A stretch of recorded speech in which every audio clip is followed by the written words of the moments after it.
Check. Where do I... Well, I'm actually live. No. Am I? Oh, God. I don't know if they've changed it all. And so, where's all the...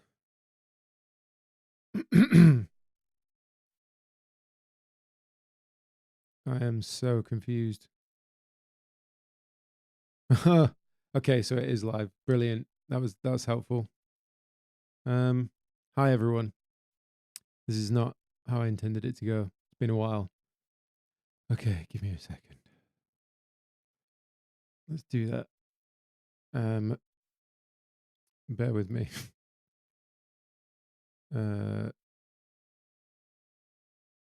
Window capture. Where's the window capture? Sorry guys, I didn't realize I was going live.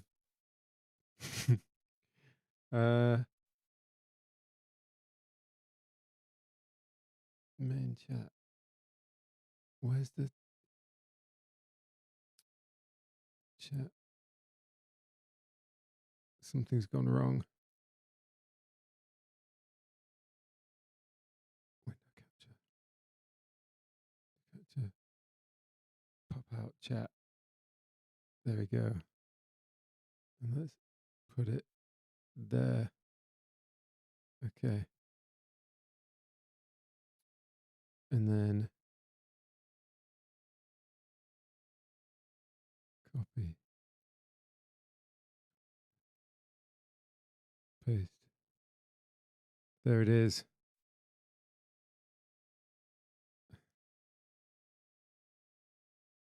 Okay. Hi. Let me throw this. Okay. Yeah, that's the thing. Old technology. I literally just got everything going and there was going to be a thumbnail and I was going to do it all and then completely messed that up. And then for some reason, my streaming software has just been weird because it's been a little bit of a while since I've done it. Anyway, I was practicing for NAMM. So I thought I'd invite you in to the stream. Put this on this side.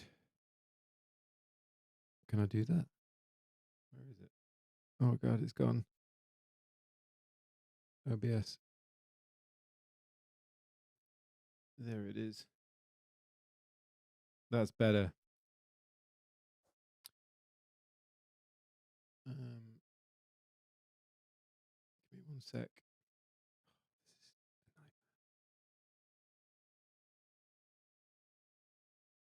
Okay. There we go.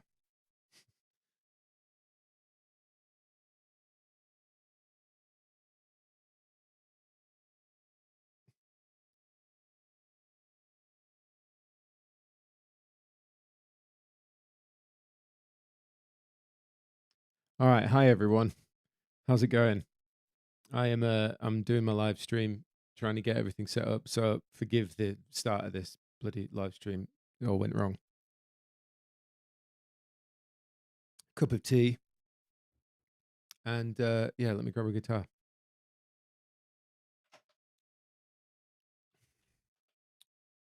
So thought I'd start with a completely blank preset.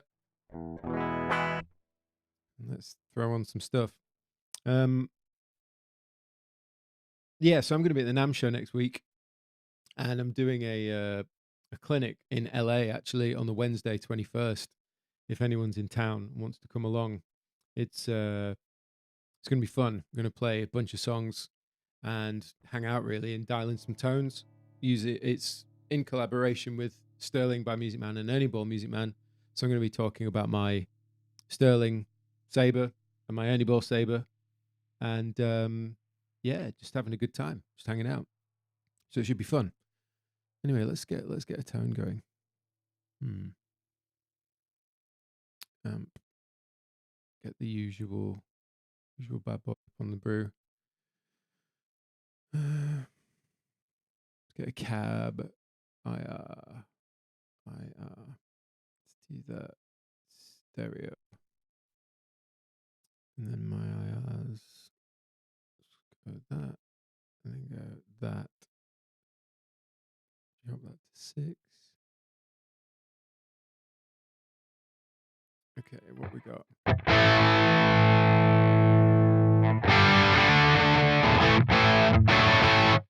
How's the audio, by the way? Let me know in the comments what you think of the audio so far. If it's loud enough, if you can hear the guitars and everything.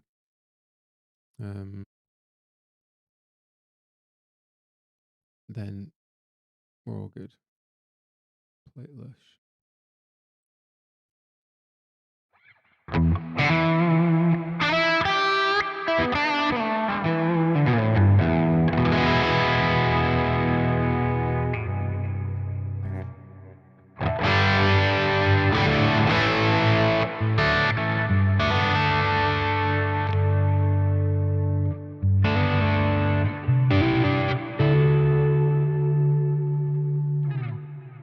Oh, so the guitar is loud.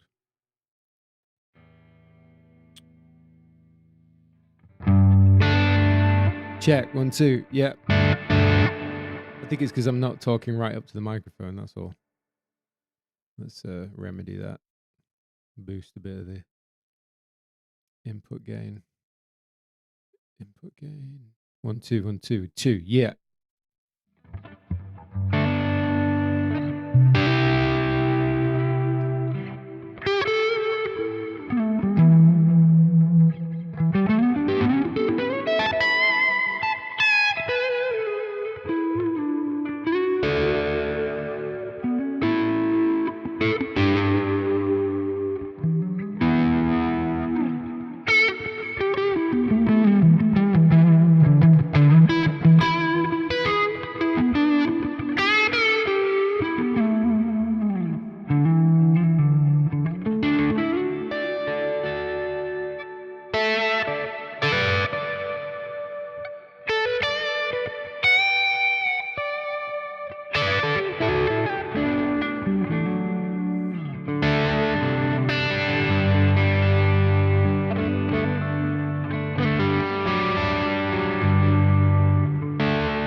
That sounds pretty good. Let's get a compressor on the brew.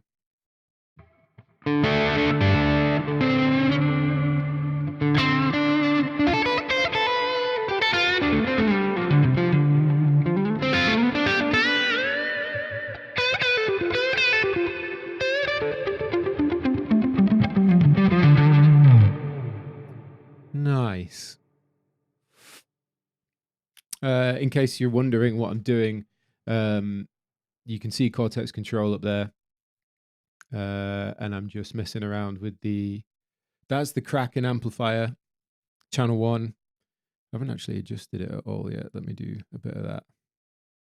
I like it on EL34. Bit of that. Yeah, so it's the Kraken model, and then my own IRs, and then a bit of reverb and delay.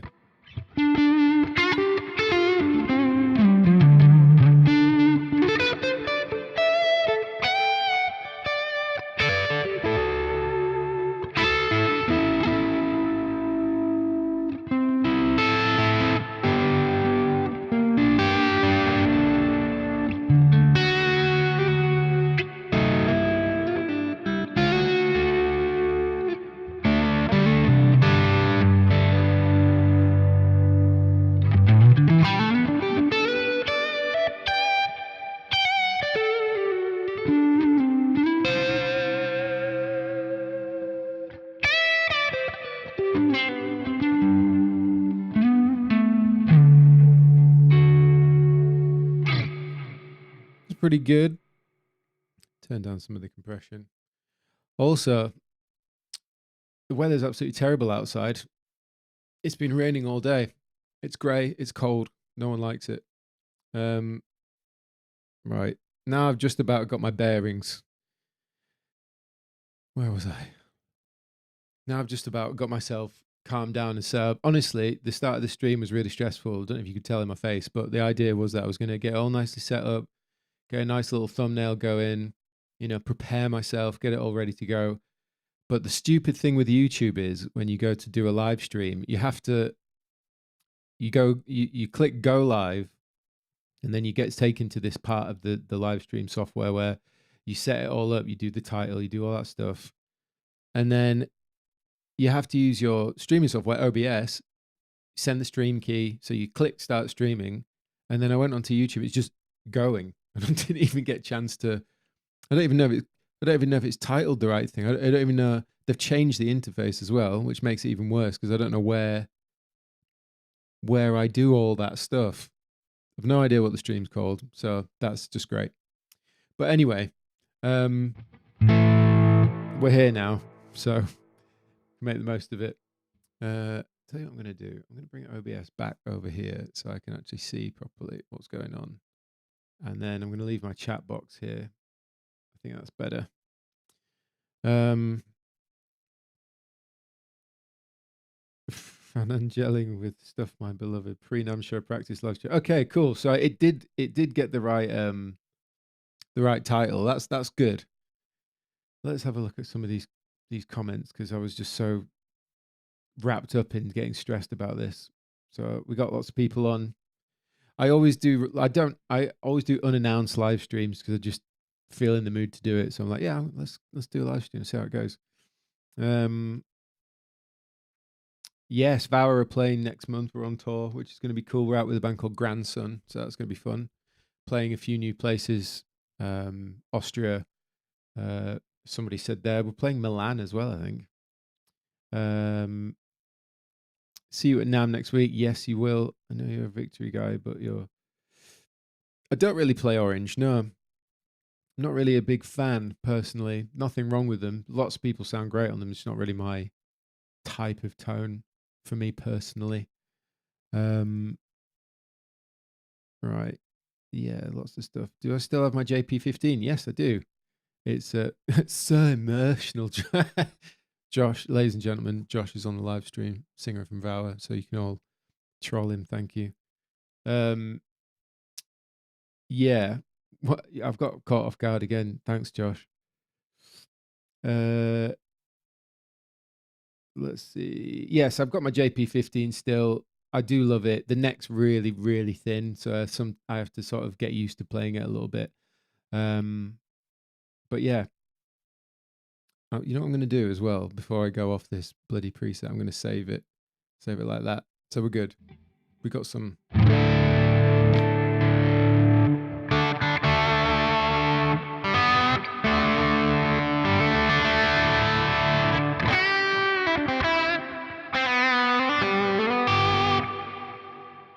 get a little bit of gain on the brew.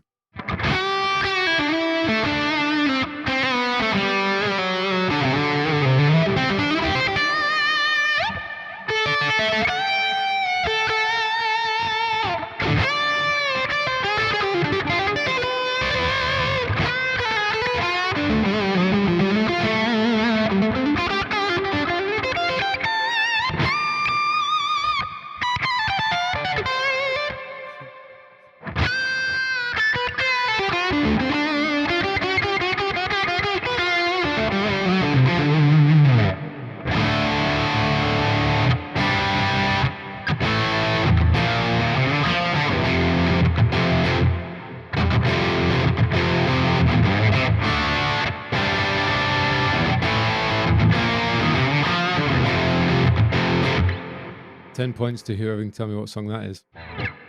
Or this one.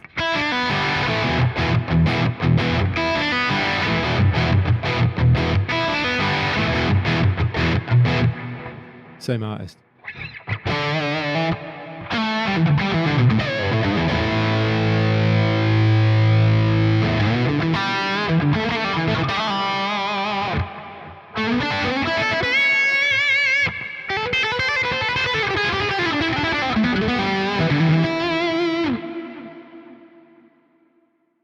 Sounds like you're playing a little blues mixed with rock. Yeah, but what's the song? Oh, there you go.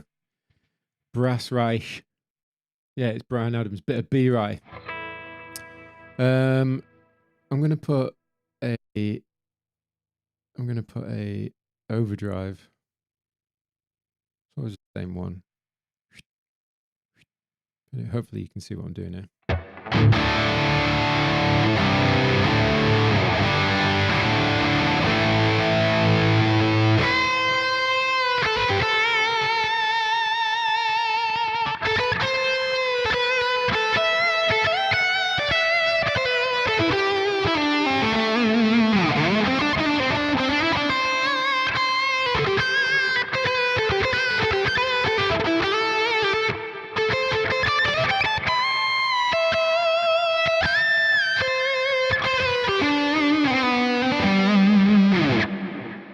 Play more than words.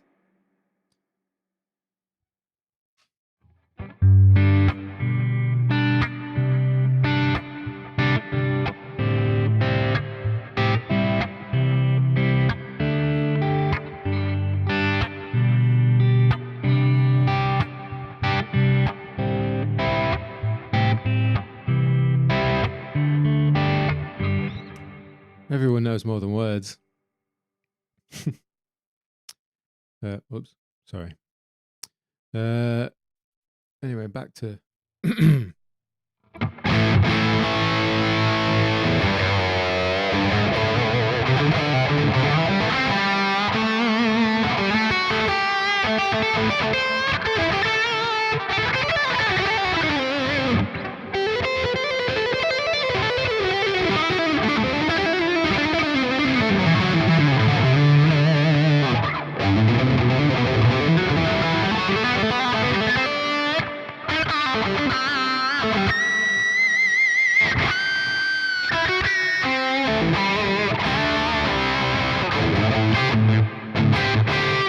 so yeah, I've labeled this. See, all the requests are coming out now. How do you play Wonderwall?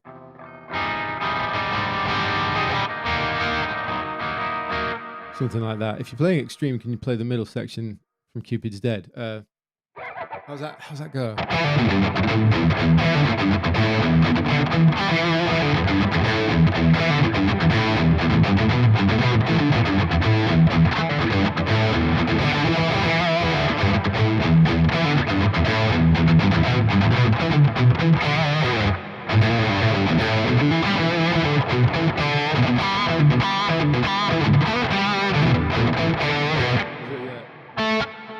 How's that bit go? I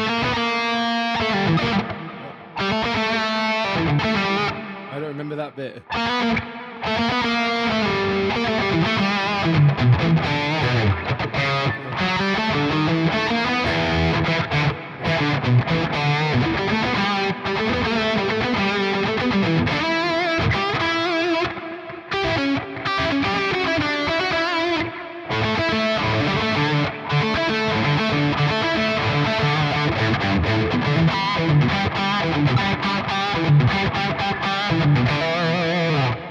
Something like that, isn't it?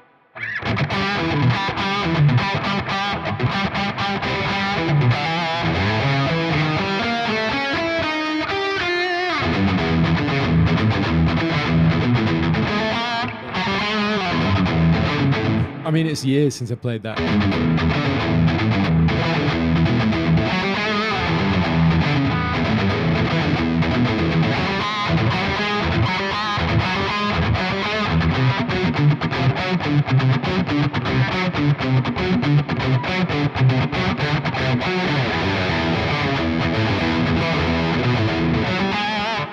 Can't remember if I forgot a bit in the middle somewhere. Anyway, that's been a long time.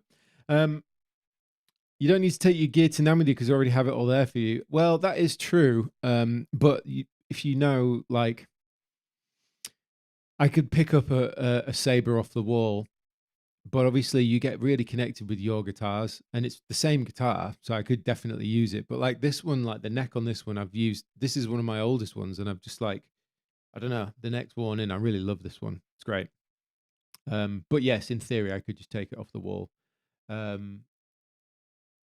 So the Sterling clinic that I'm doing, I am, yeah, I'm going to be doing that. I'm going to be taking one straight off the wall and using it, um, and playing songs with it, which is kind of nerve wracking, but at the same time, it's all good.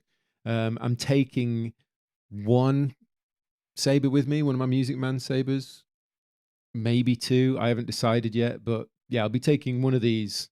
I don't know which one, and then I'll be using a Sterling there, and my Quad Cortex. I noticed somebody mentioned a video that I put out yesterday about the technology stuff, and I really appreciate this. Done pretty well for my channel. It's like got quite a lot of views already, and lots of people discussing it in the comment section, which is really nice, for people to engage with it and stuff. I think it's good when you feel like you've made a YouTube video that struck a chord with people. Pun absolutely intended. And yeah, we had some good chats on there. There's lots of cool stuff, and lots of annoying things to talk about, like the whole AI music thing and everything else. But I did put it talk about it in that video. And yeah, it's funny. A lot of people were like, "I'd never see you get annoyed on the internet." I don't really. I generally tend to just stick to music and stuff. But maybe that'll change. Who knows? Either way, it was fun to make that video and chat about all that stuff. I did forget to mention talking about this asshole that's claimed copyright on one of my songs. It's a Tuska song called Alumo, and I played it in a video recently, demo for the new Victory amp, and the bloody video got copyright struck, and I was like, "What?" And I what went on, and it says Alumo, and then it said that the owner of the content is some, I don't know, just some guy. So I was like, how the hell do I get around this? So I've disputed it, but there's been no response. And at the end of the day, it's up to them if they want to, like, I can prove that it's my song, you know what I mean? I've got the original demos from like when it was written, like 2015 or whatever. So I can prove that it's my song. But for some reason, like, they're just not responding, and it's really infuriating. And it's such a long-winded process going all around the houses to get it sorted. More of a legal route, which I'm just not interested in doing because of how much effort and time it's going to take. But interestingly enough, my Alumo is still on my channel. Like the Tuska EP is still up there. Alumo Live that we did at Brighton Electric's still on there, and that's all fine. You know, it's not copyright strike or whatever. It's just this one tiny bit that I played in the video just to see how it sounded that for some reason I got copyright struck, and I was like, this is ridiculous. And I don't really know what to do. I spoke to a few people, and it looks like through distribution platforms that you use for online music, like Tuska uses DistroKid, I could go through that. But even then, it's an extra service per release. So for each song and per release, you're paying an extra 15 quid or whatever. So you end up paying like hundreds of pounds just to cover all your songs. It's really, it's a pain in the ass. And I noticed it. And yeah, I'm not really sure what's going to happen. But we'll have to see. But it's infuriating, to put it lightly. Thought your comments about being creative with the pedal board, hard agree on that one. Yeah, honestly, like obviously I'm talking about all that stuff in this video yesterday, and then I'm sat here using my Quad Cortex and stuff, and I want to be very clear. Like, I love my Quad Cortex. I love my Archetype plugin. It's got absolutely nothing to do with not liking one over the other. It's just I've noticed recently, if I'm sat writing in this environment, what I write tends to be very different from if I'm in a room with the guys with my pedal board laid out, because it's like a huge palette of colors, right? You've got all these different colors, and you can mix and match all these different things and come up with really cool sounds. Like, I listen to the Tuska stuff, like I said, the early Vower, the Totemist, and a lot of those parts, they're just cool because of the choice of pedals or like different tones that I was seeking out with the rig that informed what I was going to play. And that's really, really important from a creative standpoint. And I feel like I'm just missing that a little bit. Not so much that I don't enjoy writing in this environment. It's just been a long time since I've done the other way. I don't want to go back to doing it that way for a bit alongside this approach. And I find that it's just quite exciting to do it in the room with everybody and bounce off everybody, because a lot of the Vower material we write now in a more controlled environment, just for the purpose of speed and consistency and efficiency. Whereas getting in a room and just hashing it out that's how Serpent and Dawn in Me was written. So I feel like we should try do that a little bit more, and it'll probably provoke other cool guitar parts and layers that we might not do. Excuse me, if we just had the quad cortex setup, because although you can do like a stomp box mode and stuff, it's not the same as having all these different pedals on a pedal board. So yeah, are you doing Download Fest this year? No, we're not, because we're focusing on album writing and stuff. But yeah, having every option feels different than having a specific set of options to create with. Yeah, it's like I say, it's like you've got a canvas and you've got all these different colors that you can paint with, and it feels like you do the mixing of the colors to create the final color you want, rather than what feels a bit predetermined sometimes, which is not. It just feels that way. It feels a tiny bit constricting. Cup of tea. It's winter, so I generally tend to drink tea in the winter. But it's gone a bit cold now. Anyway.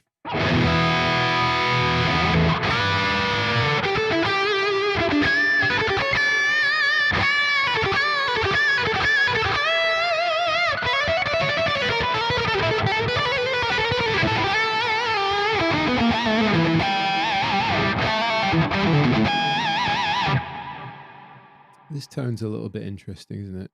It's kind of...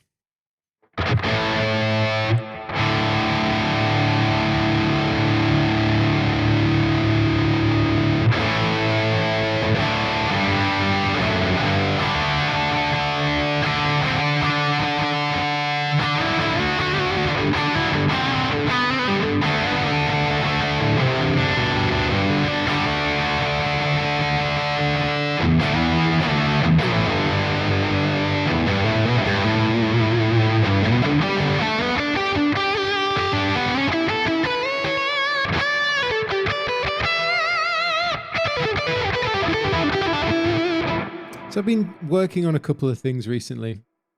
Interestingly enough, now that I've got you all here, you know how it's the new year, all that kind of stuff. I figured I needed to make a few adjustments to life in general.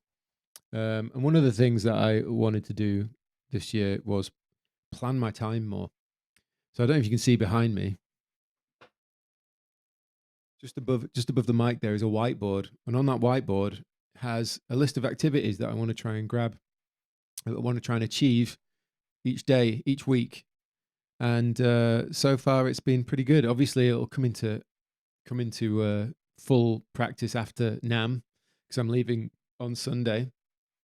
But one of the things that I've sort of scheduled into the week, outside of writing and going to the gym and writing with the band, is practice.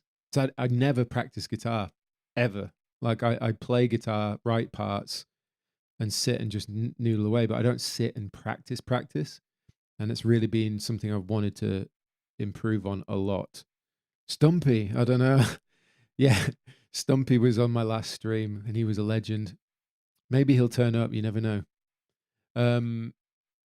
But yeah, so I've really wanted to practice a lot more. And the cool thing about practice is that you sound bad, and it gets you over that kind of hurdle, that self-critical hurdle. Because there's the self-critical side where you're like, I've heard all this stuff before, it gets on my nerves. And then there's the like practice side of things where you're like, I'm going to improve on this, but I have to sound bad for a bit. And one of the things that I've really wanted to practice and get better at is, outside of like harmony practice, like technique stuff, is efficiency of motion. So mainly like economy picking. But I tell you what, when you've spent your whole guitar playing life doing alternate picking, economy picking is not good. I'm terrible at it. So like you're doing like, if I was doing 3 notes per string, down, up, down, down, up, down, down, up, down, down, up, down.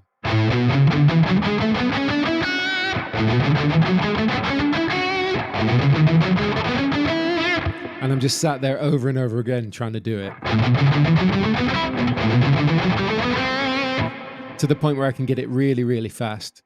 But not only that, it's also trying to fit in these little sweep motions inside licks.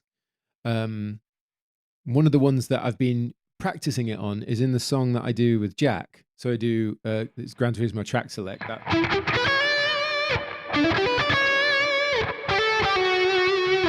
So the way I do it, or originally I would go. So it's all alternate picked. But the way Jack plays it is he does like 2 down.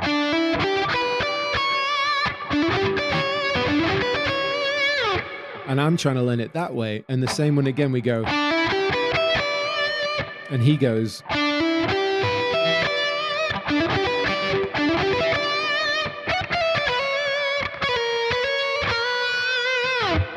And I want to learn it that way because sometimes I'll miss the note.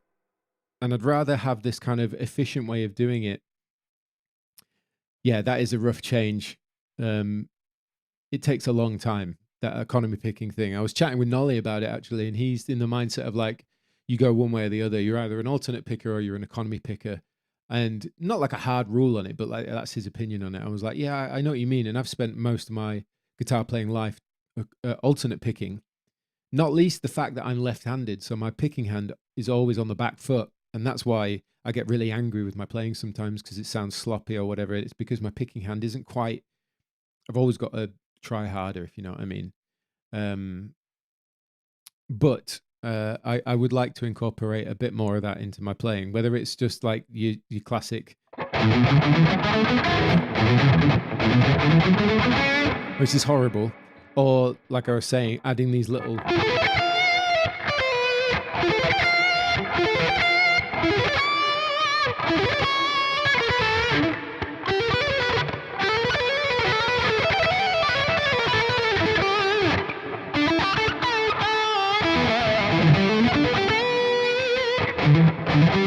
Like there's, and the other thing that's worth pointing out is that like I'm noodling around, but I'm trying to find things that I'm used to doing my way, and then trying to change it and use that kind of economy picking thing into it to see if it sounds incredibly fizzy.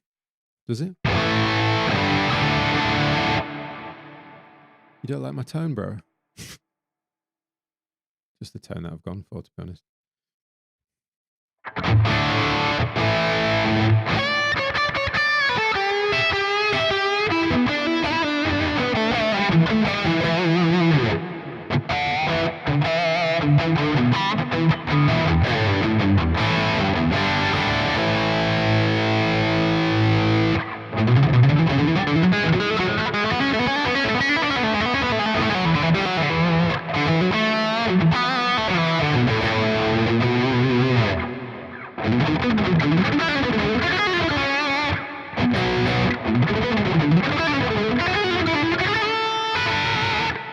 I like saturation. I'll take that off. Does it sound a little bit better now?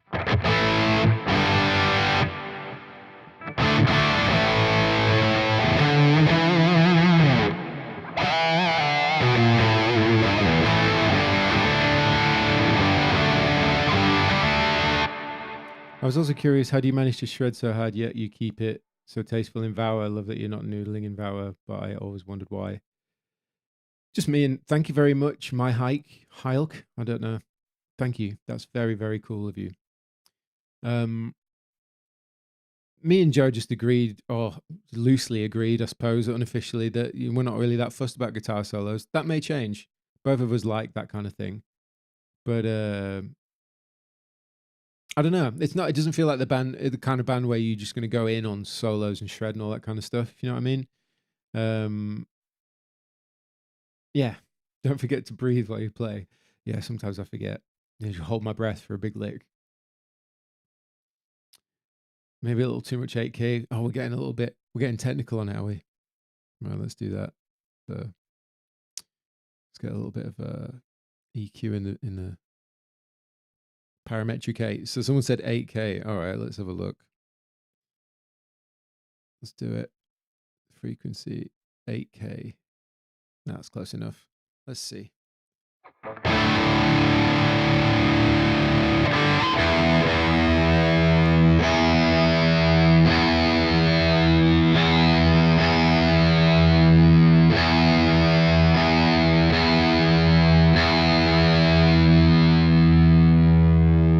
that's 4.1. Let's get another one. Let's do this one. Q factor all the way up, boost it, and then let's go up to 7K. Pull a bit of that out.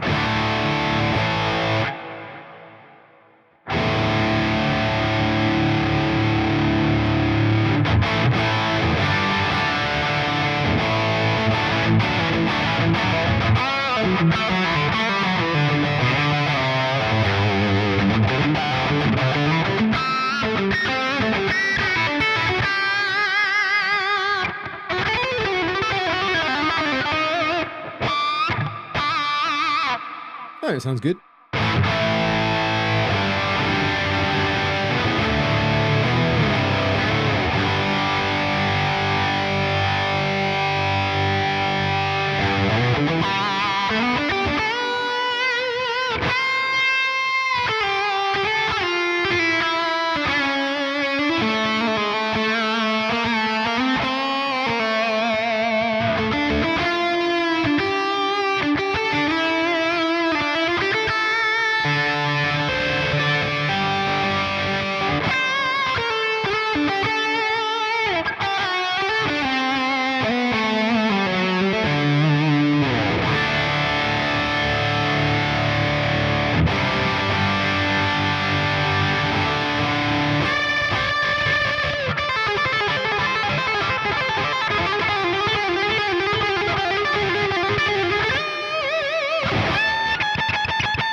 Nice.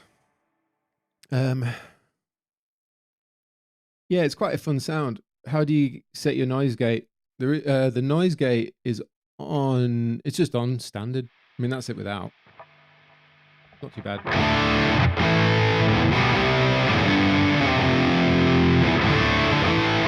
I see you had an encounter with the Latin auto. That's the guy.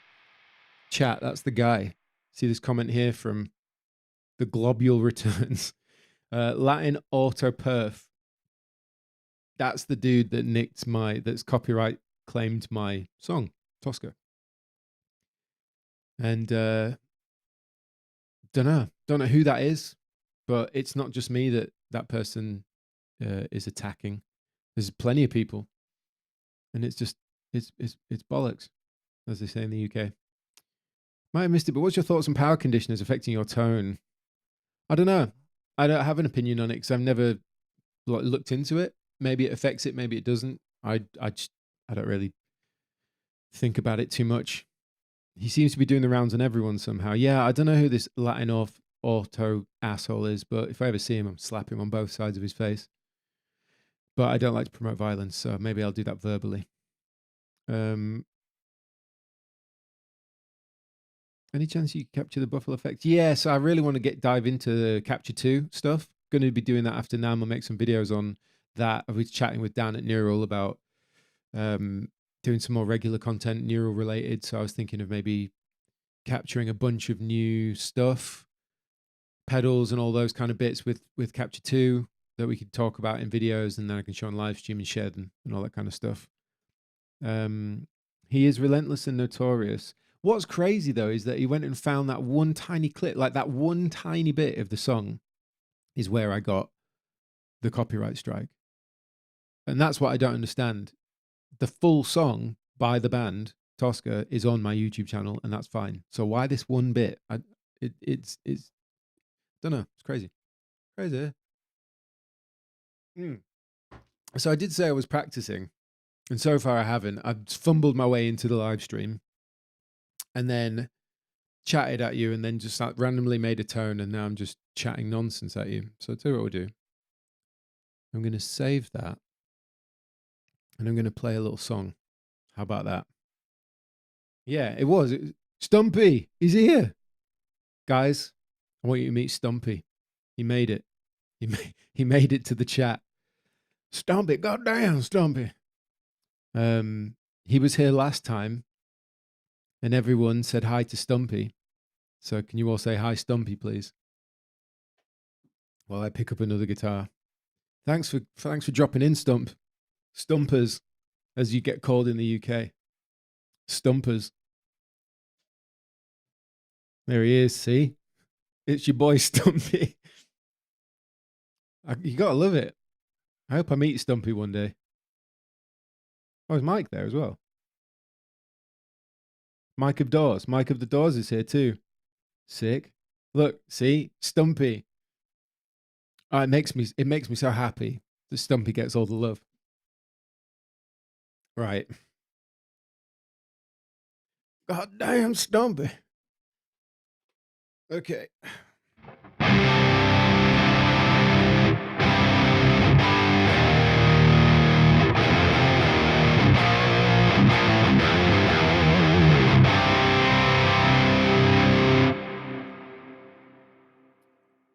Just gonna tune.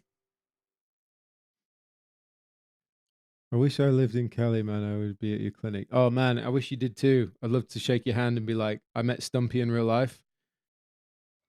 Maybe one day. See, I said this yesterday in my video. I love my YouTube community because everyone's so happy and positive. You get the odd person that's had a bad day, obviously, and they want to let you know about it. But generally speaking, everyone's awesome. And, you know, when I say hi to Stumpy, everyone does, which is great.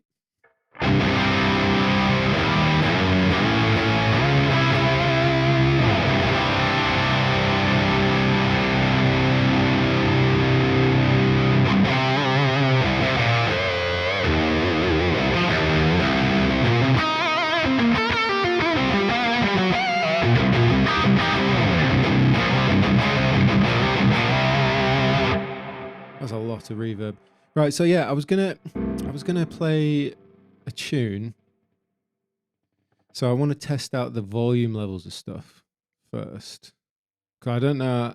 Obviously, you want it to sound nice to you guys, at your end, and I don't want to have the guitar too loud or too quiet. So let's do a little sound check together. The other problem is as well, like they all change in volume. So. And the other annoying thing is the way my rig is currently set up is that when I change preset, you're not going to be able to hear me talk because I'm running through the quad cortex. So, yeah, I need to fix this. I need to figure this out eventually. But for now, let's NAMM. So let's do.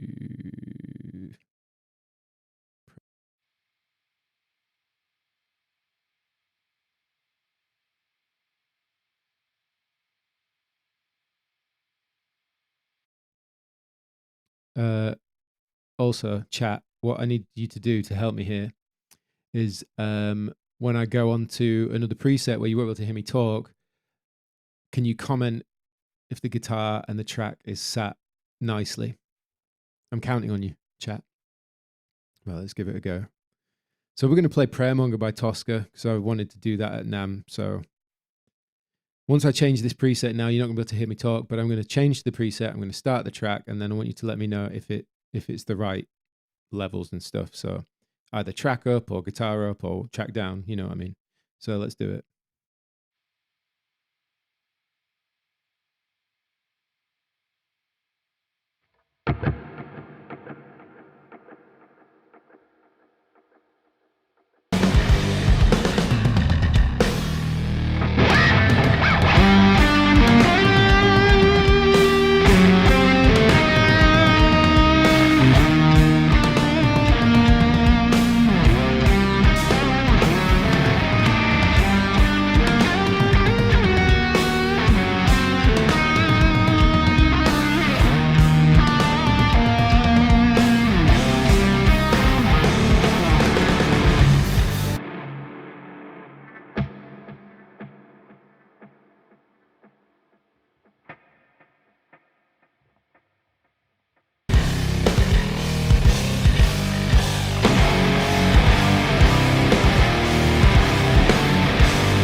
Cool.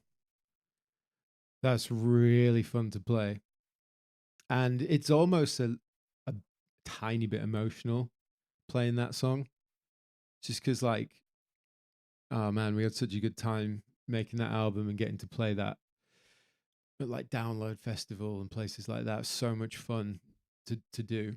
And also because the voice on that at the start and at the end is Dave's godfather, who sadly passed away. So it definitely means a lot to Dave, especially, and to us for just being such an awesome part.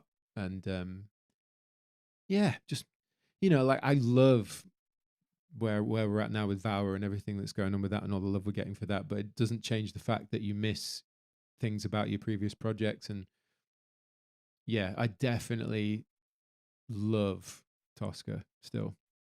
But it was cool. It was nice to play.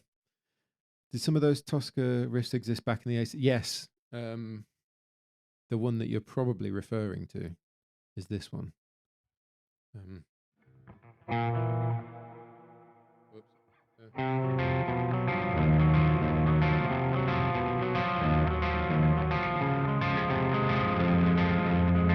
But it was different. I played it like it was in a song called Fear Now, and it went.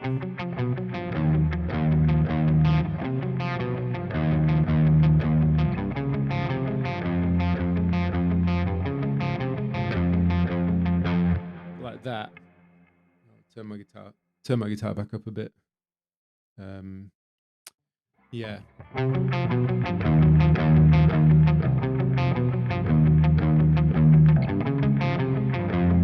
So that's like a different meter. That's like a straight up groove, like a 4/4. Whereas in Monger, we made it 5/4. Like.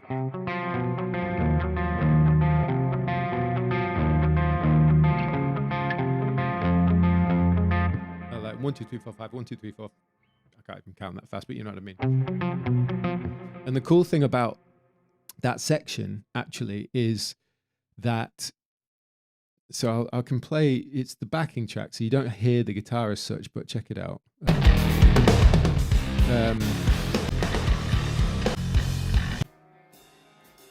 So this is all 5/4, 5/8.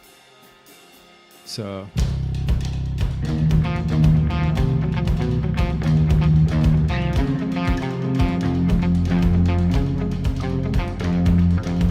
but this bit now, the drums, the kick is playing the 5/8, but the drums is playing 4. Or to wait for it to start again. I'll show you what I mean. So like 1 2 3 4 1 2 3 4 1 2 3 4 1 2 3 4 1 2 3 4. So we wanted the drums, we wanted the kick to follow the 5/8. But we wanted the snare to stay on the 3 as if we were playing in 4/4, and the way it gets displaced across the whole thing was really cool. And then the rest of the section is all quintuplet time, so like all the way through to where it goes.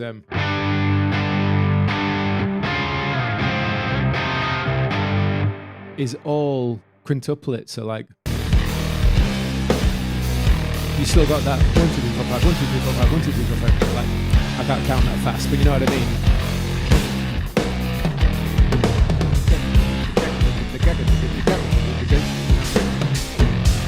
The same here. Same here. It's all 5/8. And then the same here again. 1 2 3 4 5. All the way through. And it's just cool how you can take something like that meter and play it in so many different feels. And that's what that was the goal of that song at that bit at the end there, was to go, right, how can we mess with this as many ways that feel musical still? And I remember hearing this quote about from Incubus, I think it was. Yeah. About odd times are used best where you don't really feel that it's like odd times, if you know what I mean. And they were referencing a bit in Circles, like the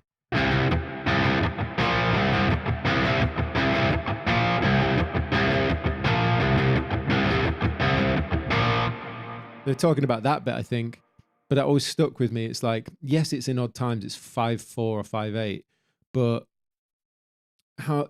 like, how do we still keep it like musical, changing all these feels, but still get our little kick out of the fact knowing it's 5/8 all the way through? And that was one of the fun things there. And Ben, yeah, he's a hell of a drummer. Like, definitely, he's got his own signature sound.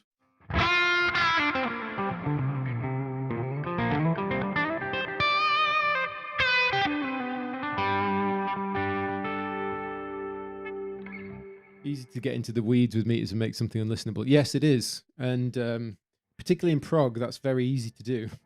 But one of the things we always loved doing in Tuska was trying to make it as kind of musical as possible at the same time.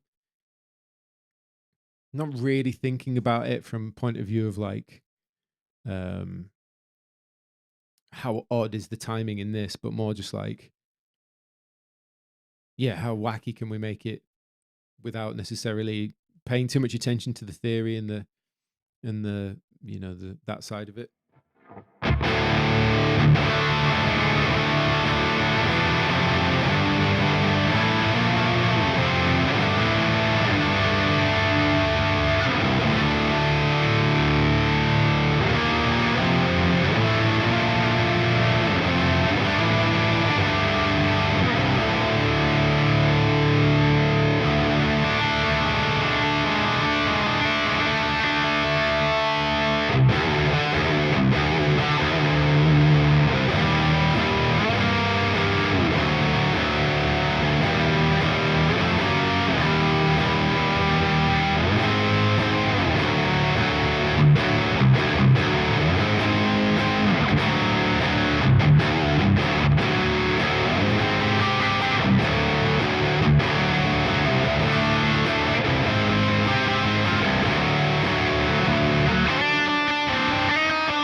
That's fun. I don't know what that was, just randomly riffing.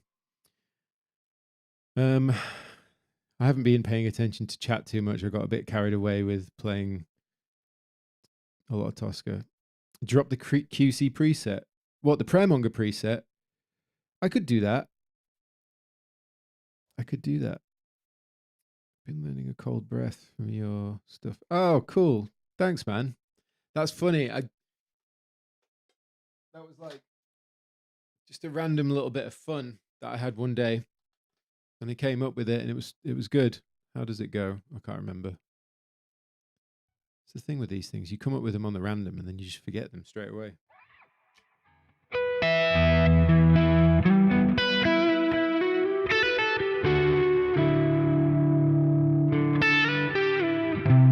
Oh yeah, that's it.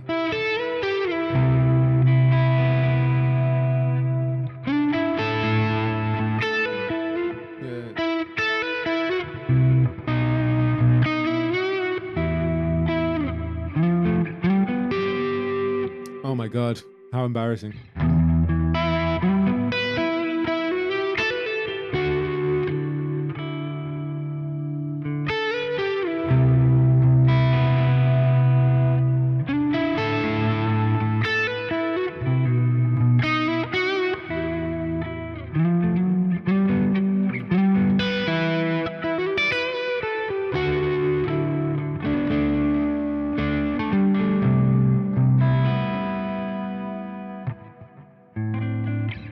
I don't remember it, but it's fun. What was I going to play next? I was going to have a chop at...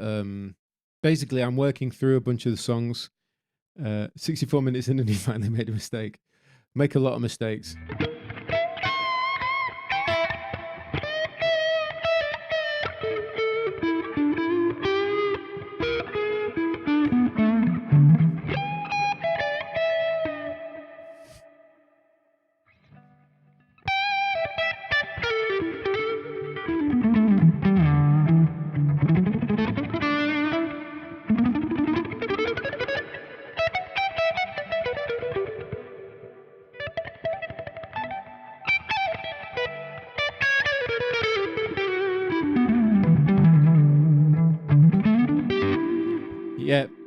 Stumpy speaks the truth. Just lets us know that we're not AI.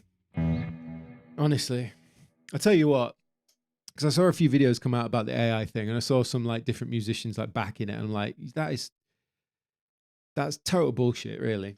Like, you know as well as I do that they're doing that just for a paycheck. Not naming anyone in particular, but I saw a few, and I was just like, come on, man.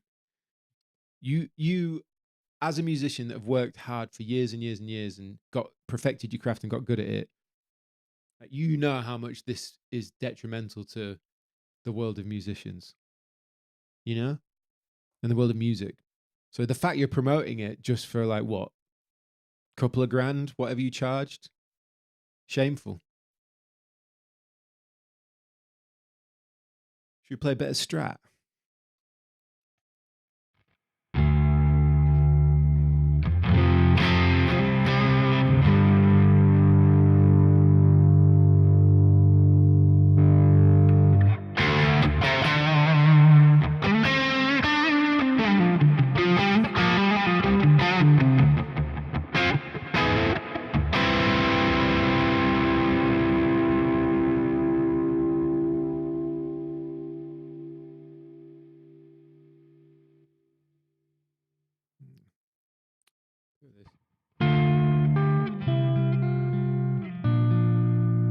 Oh, we definitely need some more reverb on this bitch. Do that.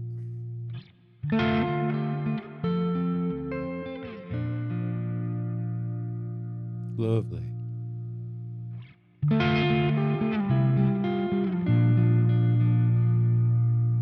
Stratty McStratston.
Split triads. Yeah, I mean, honestly, it's just because it's easier for me to get emotional chord progressions out without having to know the actual chords.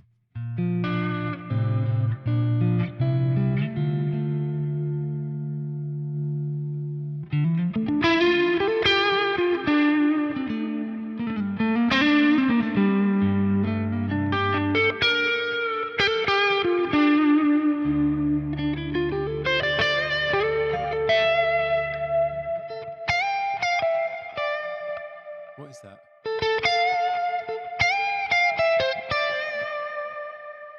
I know what that is.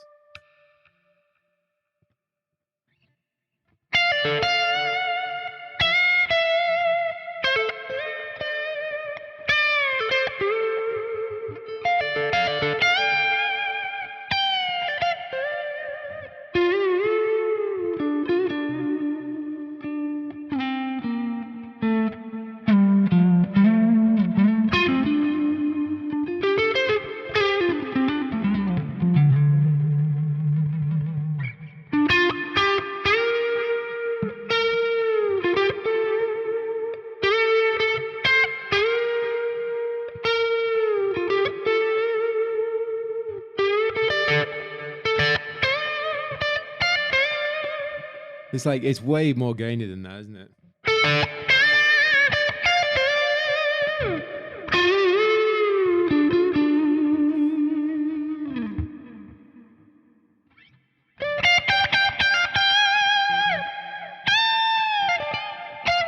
I mean, honestly, Gilmore, My dad's a way bigger fan than I am, but I'm still a big fan.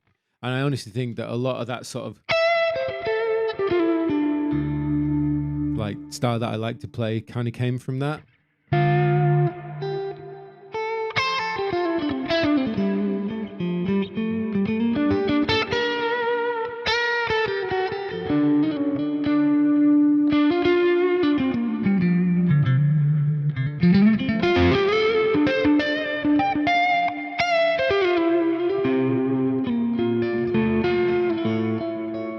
I haven't tuned this guitar.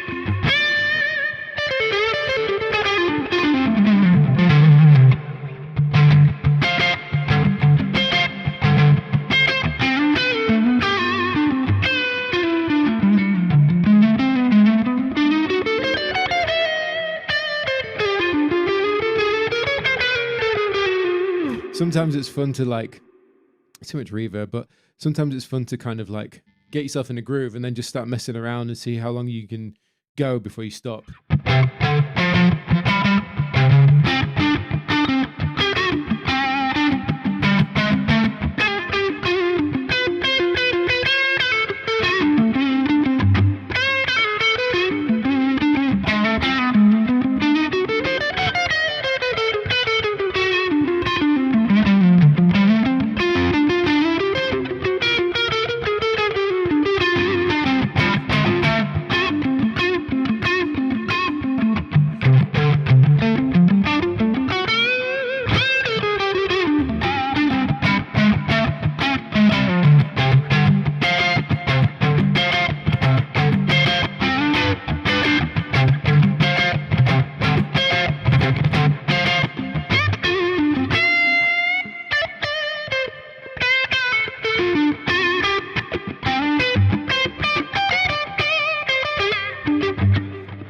Anyway, yeah, you get the idea.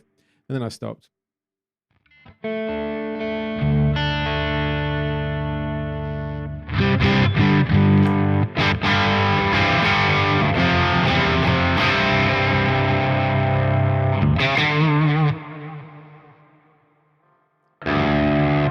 Let's get a fuzz on it, shall we?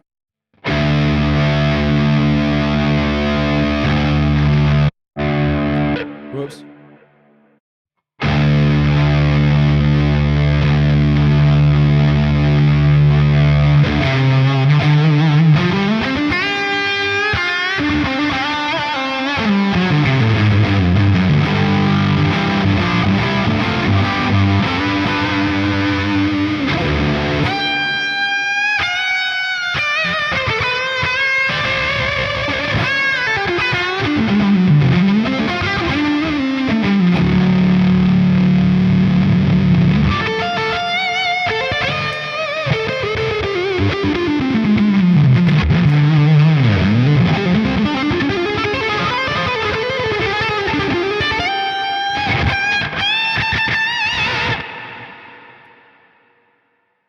E string is falling off the fretboard a bit. Getting a bit carried away, and I must admit, it's probably quite loud. Probably quite loud considering I'm at home and I'm just absolutely cranked my monitors.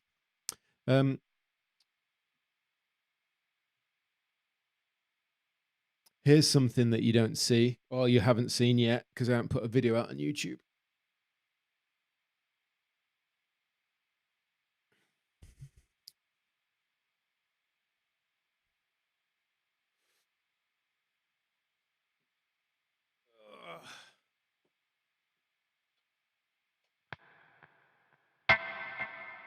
We got some, put it back on the 808.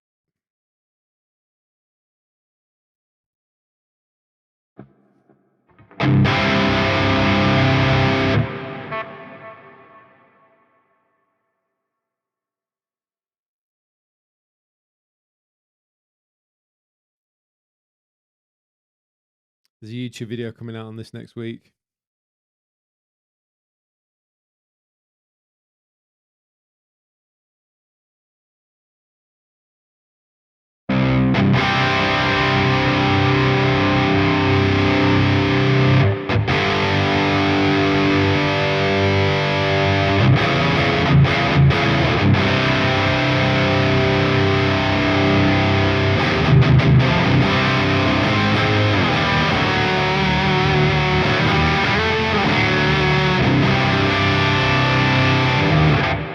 This is the Mark Holcomb Core PRS in, what's the name of the color again? Fire Smoke Burst. It's a stunner. As you can see, it's really, really nice. 20-inch fretboard radius is a bit of a weird one for me to get used to, but...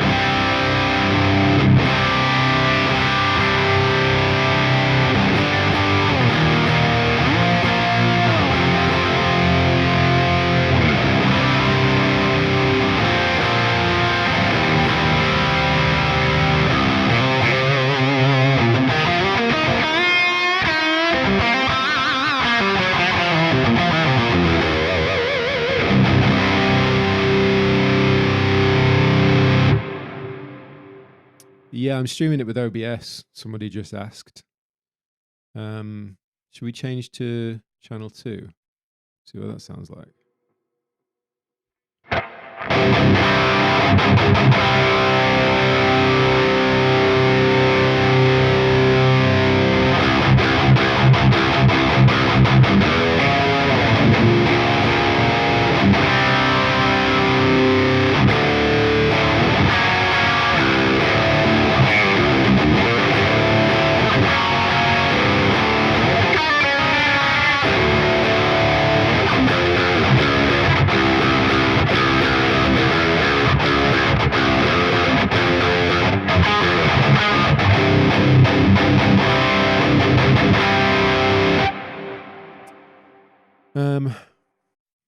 Whoops.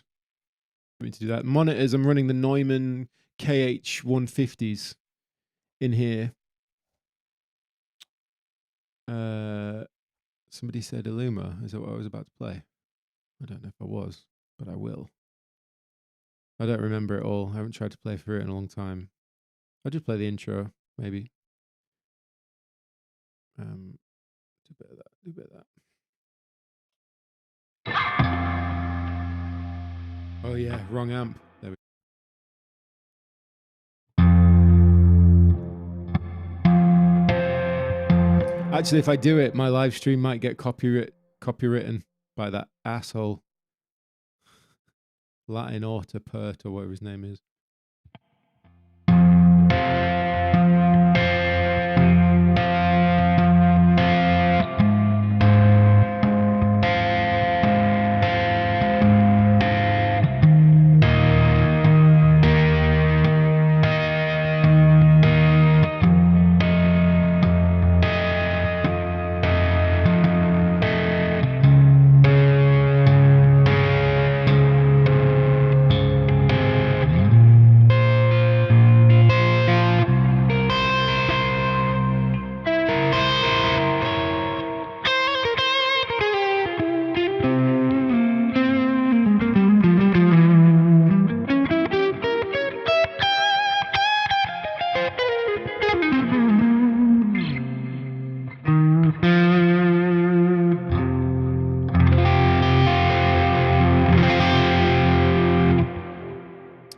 Explain how you sound check with presets and scenes when you are live. Do you just adjust everything live, or just the preset part reflects on the scenes? Oh, I see what you're saying.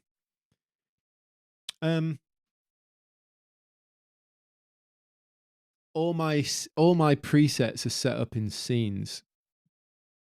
Excuse me. So like I can't show you currently without. I wouldn't be able to talk the way I've got this. I need to get a new interface so that I can talk and show you all this at the same time. But generally speaking, what I might do is I might go, so I've got gig view open, let's say scene. I want this to be my clean. So I'll scene assign, you know, like gain down or whatever. And I might want the compressor on for that. And then scene 2, I might want it off. So, you know, move to scene 2. I might want the gain back up, as you can see. But then I might want this on as well. So I'll scene assign that and I'll turn that on. So like scene 1, you know, we've got a compressor on, low gain. Scene 2, overdrive and gain comes on. So it would sound like this. Like...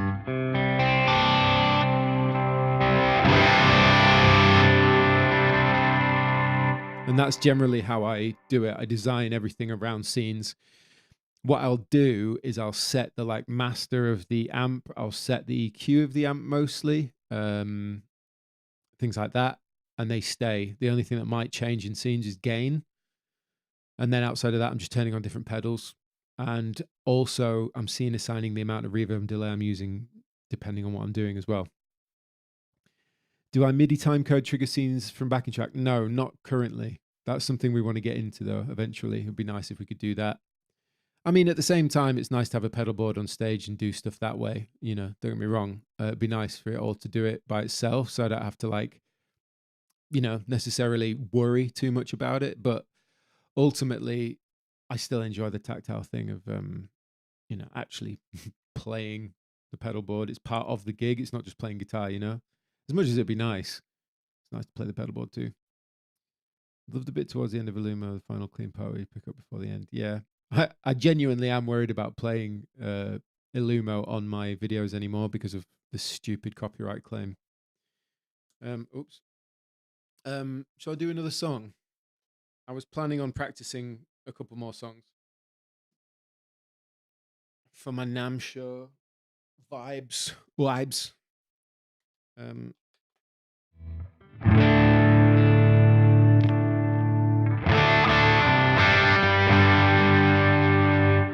I'm traveling on my own to NAMM. Oh, what am I traveling with? My laptop, QC, guitar, bunch of clothes. Pretty much it.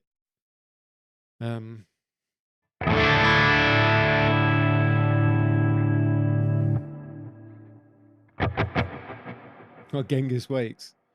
Dude, we're talking about songs I've not played in a long time, and it's not that I can't remember them. Thank you very much, Mr. BB, Bobo. Could you show how you hold your pick and provide recommendations for rhythmic playing? I struggle to get speedy without dropping my pick. So I used to hold my pick this way, you can see. So it's like that, like inwards,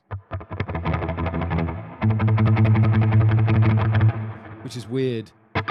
It was all right for like strumming.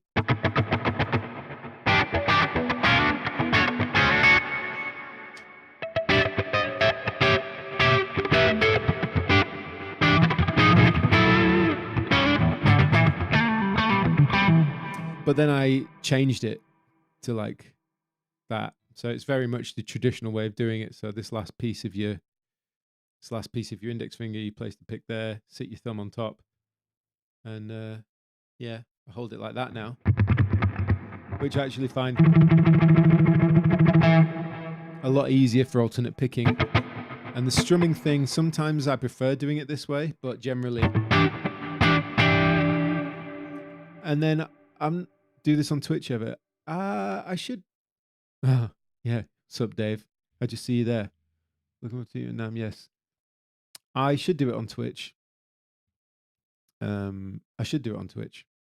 But I have a Twitch account with like 10 followers, as opposed to obviously the YouTube community that I've built up here. My friend Dave, everyone say hi, Dave. Crazy. We have some running jokes. Dave and I just message each other voice notes randomly on Instagram.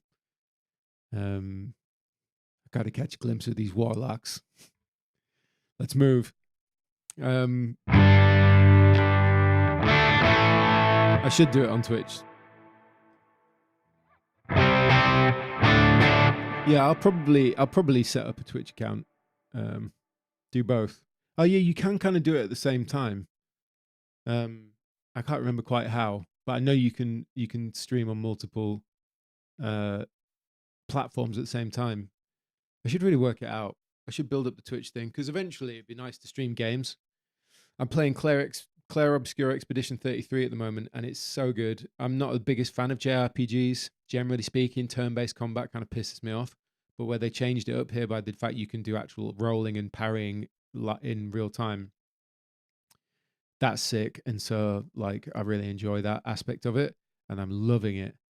Multi-stream is the way for sure. It sounds like this is a thing that I don't know about, that everyone else seems to know about. I don't know what multi-stream is. I'm going to learn about this, and I'm going to try and figure it out, because that would be sick if I can run multiple streams at the same time. That'd be really cool. Yeah, it's an interesting one, Expedition 33. At the start, I was like, I'm not right sure about this. And then, like, as it's kept going and kept going, it's a huge game. Graphics are great. Gameplay's cool. The sort of, the system is a bit hard, like, to work out how to make your character how you want it, the build and everything. But, yeah, it's good. Everything, everywhere, all at once. Well, yeah, fair play. Touche. I'll do it.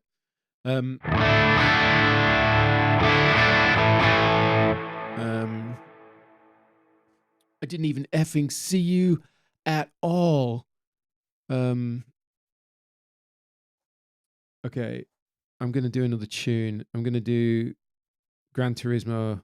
Someone actually earlier, I was in the neural directory, and someone's like, "Can we hear Minge?" I don't actually know what Minge is. Should we check it out real quick?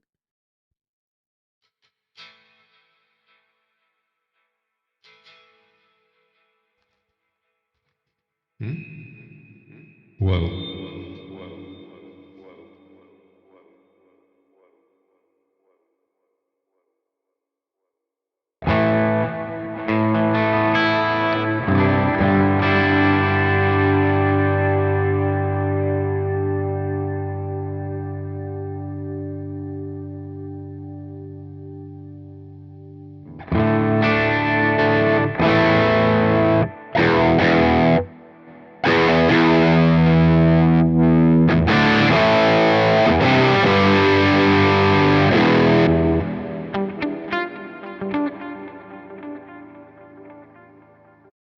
I've absolutely no idea what Minge is. That does sound like Minge, to be fair. You guys on MySpace or? Right. Sorry, I've been kind of just waffling for a bit. Now I'm going to play a song, all right? And you'll have to let me know if the audio is the right volume again, because, yeah, it's difficult to get that right. So once again, I need you to let me know if the guitar and the track are a good volume.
So I realized I was doing the backing track version that I made for me and Jack so we could play it live that doesn't have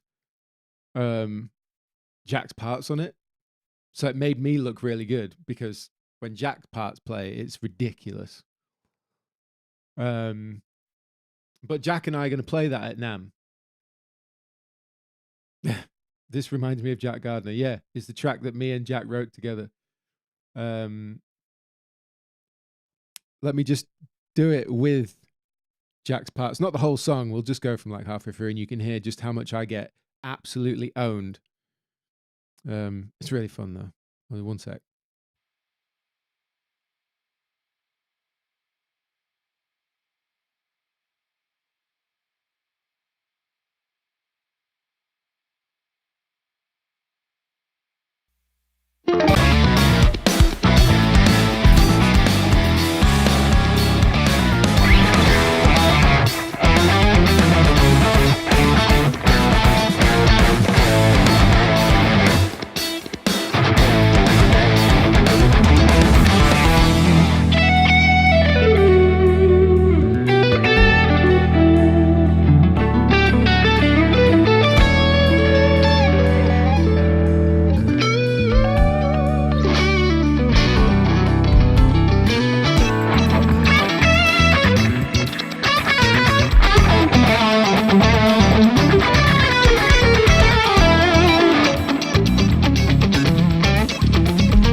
Every single time I hear that lick, it's just ridiculous.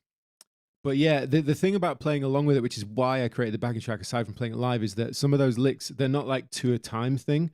So my lick there is...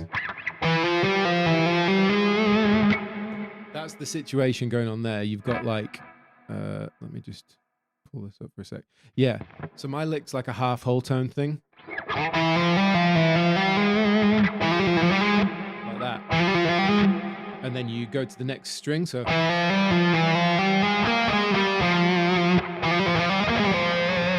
And then back up.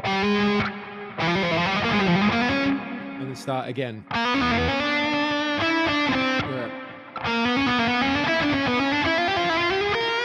And then you have to make the jump for the B string.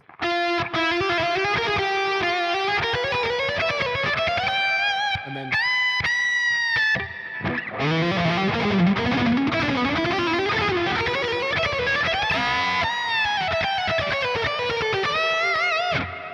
that kind of thing. So it's just like a repeating pattern, but it's really fun to do. That. Feels really fun. But the thing with it is that it's kind of not strictly to the tempo. So when I did it on the recording, I kind of just did it where it felt right. But it's interesting because if you don't start in the same place, it sounds so out of time with each other. But it's fun. And yeah, that's about as good as I could do at the time. Jack's just like unbelievably good. But such a lovely guy, such a great player. Oh, it sounds suddenly so quiet.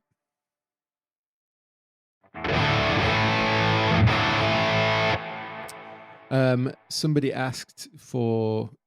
Whoops. Somebody asked for... Sorry, let's see what we got here. It's not your fault, Jack's a monster. Yeah, he is. The video was a ton of fun to watch. Thanks, man. Yeah, it was. It was really fun to write with Jack, and as I said, I was really hungover at the time, so I really struggled that day. But we still got a good tune out of it. So I don't drink really ever, so I was very much paying the price for the fact that I don't really drink. Somebody asked for Just Cause, so let's do it. Just Cause. Let me just tune up.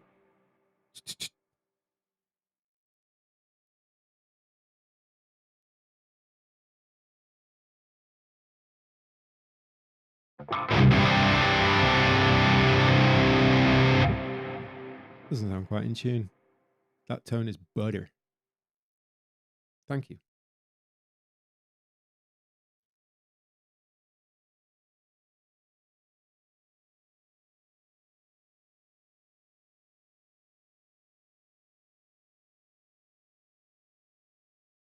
So for those of you who are LA based, as I mentioned at the start of this stream, I'm doing a clinic on the 21st in LA with Ernie Ball and Sterling by Music Man. So that's going to be fun. Going to play a bunch of songs. It's been a long time since I did a clinic in the States, so I'm quite excited about it. It's only like 50 places, which I think most of them have gone, but there might still be some tickets available. If you fancy it, then yes, please join. Right. Again, because all my backing tracks are different volume, let's see what happens. So you'll have to let me know.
So at the start of that, bloody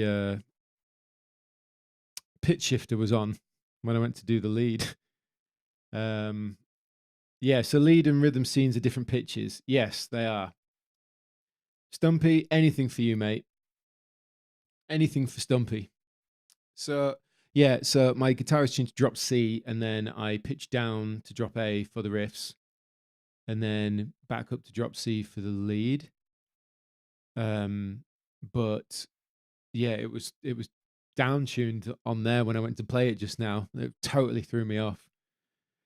I'm used to the pitch shifting thing because with Frog Leap, that's what we did. Every single song section had a different pitch, whether it was in the verse or the chorus or the solo. So I was used to pitching all the way up and down. So you get used to just remembering fret positions. You're not really paying attention to the pitch of the guitar. So I'm used to that. You get used to it pretty quick, to be honest. I mean, it depends how you visualize the guitar playing and stuff. You already saved the preset correctly now. Yeah, definitely. That would be really embarrassing.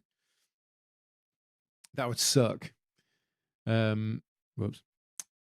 So yeah, I've got a bunch of songs that I was going to play really for the thing. I was going to do Just Cause.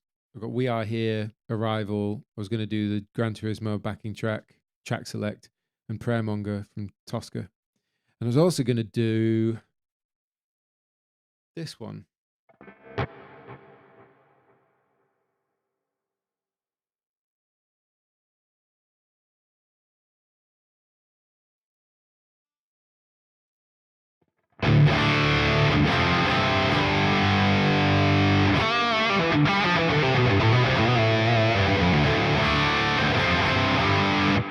I'd love to do some clinics in the UK.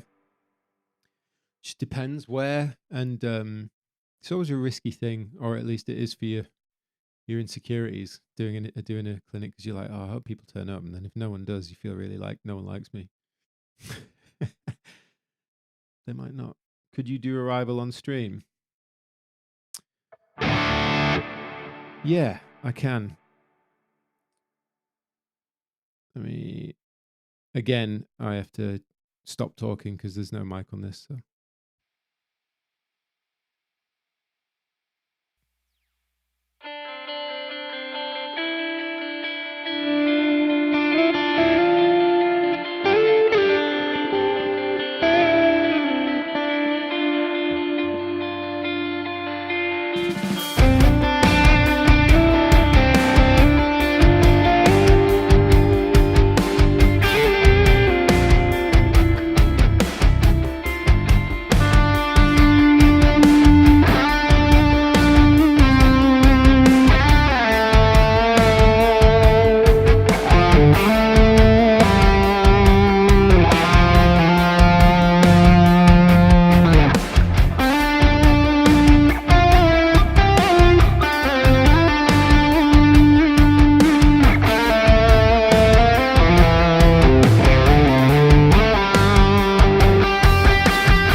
That stupid little bit.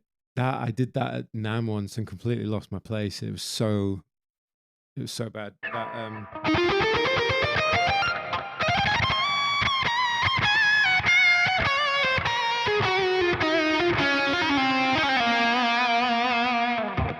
like, I don't know what it is about that bit, but it's caught me out a couple of times. It's a real pain. Just, I don't know.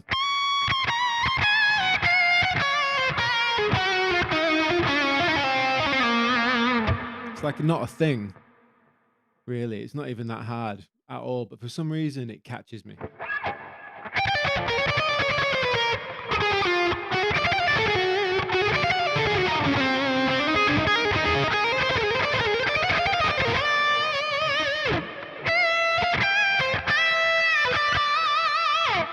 So it's a good job that I'm practicing these, and I suppose that's what I'm doing on this stream, is sharing the practice. Do you find recording it originally difficult? No, you just want to get a nice clean take. Yeah, there are certain sections that do get in your head. That's one of them. It always gets in my head, that one. I don't know why. It really pisses me off.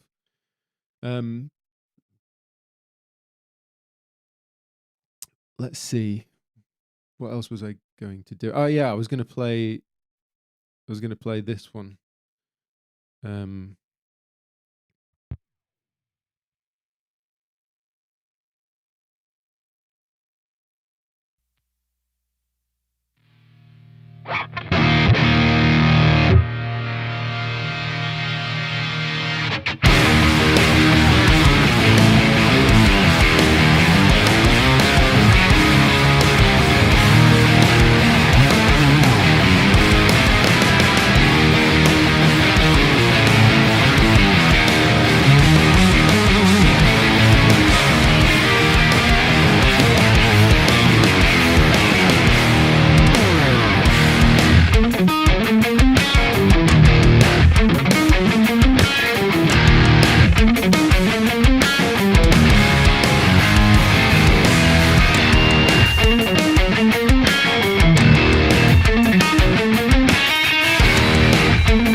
That one probably needs the most work because I just decided to do that one the other night. But it's fun, that one. It's interesting because I'm having to tune it up a semitone with the pitch shifter, and I've got the coil split as well. Oh, well, you won't be able to hear it now because I've turned off the preset, but it's a fun one just to kind of rip and have a bit of a laugh with it. I'm seeing some inflicting. I recently watched a video on the Cutlass HT, the one you changed the pickups in, and it's difficult to change them when you go from active to passive. I'm seeing. I don't really know. It wasn't too bad to change them.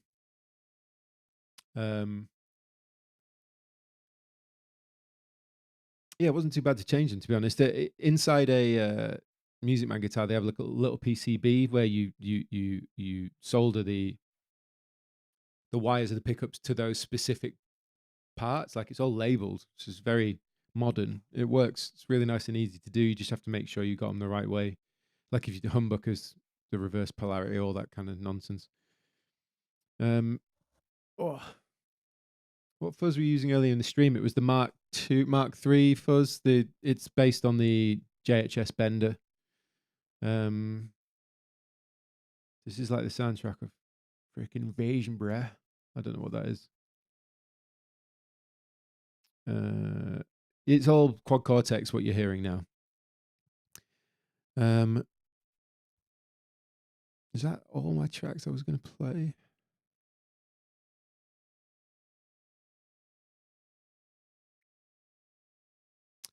Pretty much. Yeah, probably. I'm going to be doing some V2 captures for sure. I just haven't had chance at the start of the year so far. Been busy trying to get everything else catch up to speed, but I 100% intend to do some V2 captures. Get that going as soon as I can. I think it'd be really fun, and I'm really intrigued because I want to capture a lot of my fuzzes and overdrives and bits and bobs like that. So we'll see how that goes. Yeah, excited.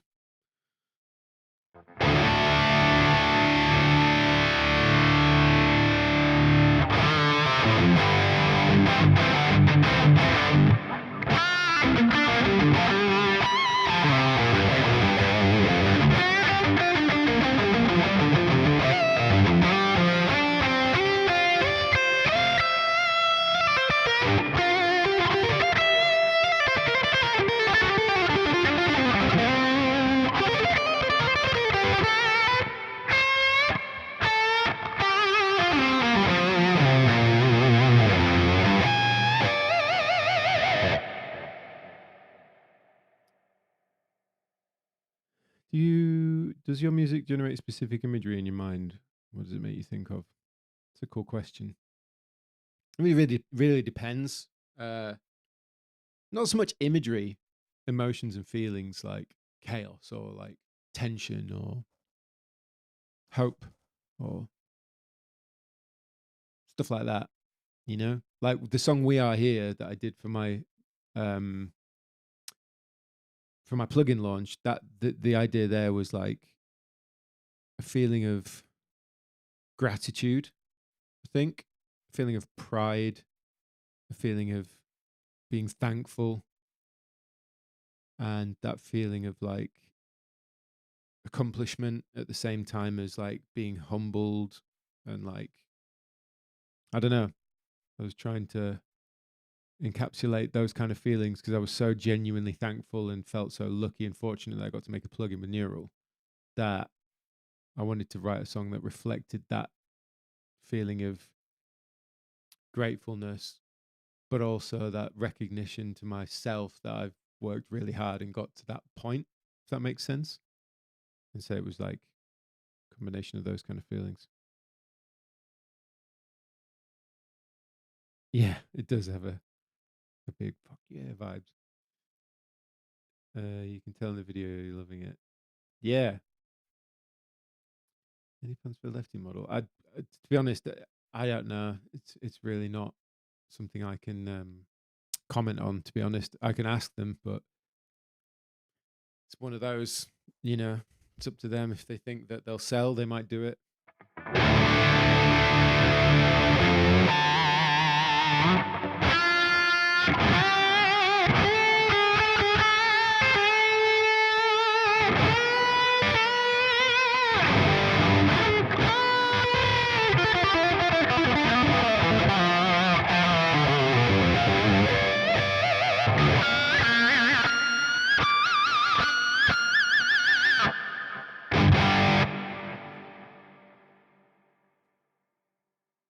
Beautiful people. I think I'm going to call it. I think I'm going to call it here. I've been on stream for a little while, and I need to make some dinner. Need to do that. I'm not really eating today, so I should probably go and do that. Feed myself. And yes, I appreciate you guys jumping on this unannounced stream, and I apologize for the way it started because it was absolutely ridiculous how it started. Trying to figure out how to turn everything on. But yeah, if you're in LA next Wednesday, come through, say hi at my clinic. It's going to be fun. Ernie Ball, Music Man, Sterling, all the rest of it. Really hope you guys can make it. And I look forward to meeting you there. And if you're going to be at the NAMM show, I will see you there. Very excited to hang out in the United States for a little bit and mess around playing guitar and all things guitar related. As always, thank you for hanging out in this live stream. And I'll try and make it a little bit more regular. I did quite a lot before Christmas, but I'm going to try and make it. It is Wednesday, my dudes. I'm going to try and make it more regular again when I get back. Maybe once a week or something like that. That'd be fun. Maybe more. Who knows? I tend to just jump on when I feel like it. So anyway, thank you all. Love you all. Thanks for the hangs.